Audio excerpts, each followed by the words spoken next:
Aktori Timothée Chalamet dhe Selena Gomez do të bashkëpunojnë për herë të parë në një projekt kinematografik duke qenë protagonistët kryesorë të filmit Not Alone, prodhimi i studios Senyo Illumination, e cila qëndron pas sukseseve botërore si Despicable Me dhe The Super Mario Bros. Movie.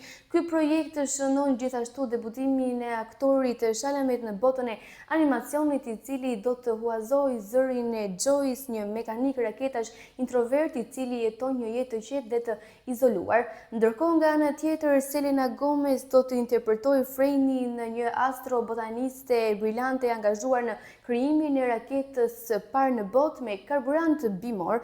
Sipas përshkrimit të zyrtar, ata së bashku do të realizojnë lëshimin e një rakete revolucionare, por shumë shpejt të lindë një tërheqje e veçantë mes tyre.